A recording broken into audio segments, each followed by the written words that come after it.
Good morning. আজকের দিনটা খুবই স্পেশাল, কারণ আজ আমরা যাচ্ছি আমাদের অফিসের বার্ষিক পিকনিকে। শহরের ব্যস্ততা শুরু হওয়ার আগে স্নিগ্ধ ভোরে আমরা বেরিয়ে পড়লাম আমাদের গন্তব্যে। আর দেখতে দেখতে আমাদের বাসও চলে এসেছে, আর আমার বান্ধবী একটু ভাপ মারতেছে আর কি।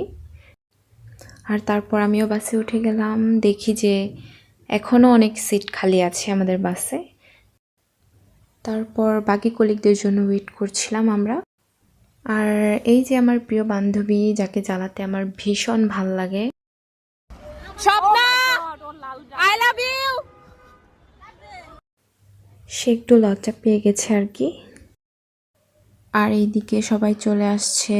ও মাই গড, বাবুর মা সো হট। আর এইভাবেই সবাইকে এক এক করে জ্বালাচ্ছিলাম আমরা। সবাই চলে আসলো, তারপর আমাদের গাড়ি স্টার্ট হলো। আমরা যাচ্ছি এখন আমাদের পিকনিক স্পটে।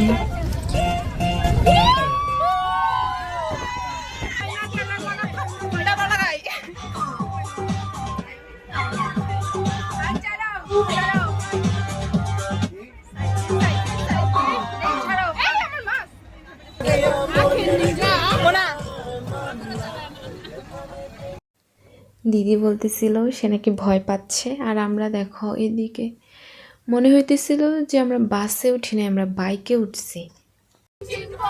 গাড়ি ছাড়তে না ছাড়তেই আমাদের বাসের ভেতর তুমুল গান আর নাচ চলছে। মনেই হচ্ছে না আমরা অফিসের সহকর্মী, মনে হচ্ছে যেন কলেজের একদল বন্ধু ট্যুরে বেরিয়েছি।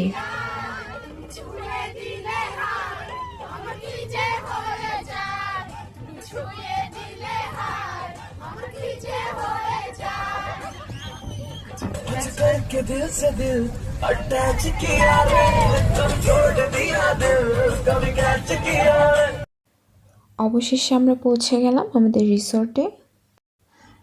ওনারা আমাদের যাওয়ার সাথে সাথে আমাদেরকে ওয়েলকাম করলো, আর আমরা সবাই গানের সাথে সাথে নাচানাচি করতেছিলাম। আর আমরা দেখতেছিলাম কোন সাইডে কি আছে, আমরা বুঝতেছিলাম না আমরা কোন দিকে যাব।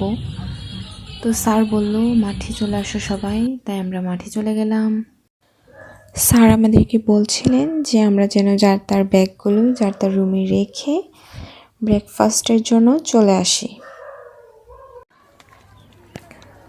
আমরাও চলে গেলাম আমাদের রুমে গিয়ে আমরা ফ্রেশ হয়ে তারপর আমাদের ম্যাম চলে আসছে, ম্যামকে আমরা রিসিভ করলাম।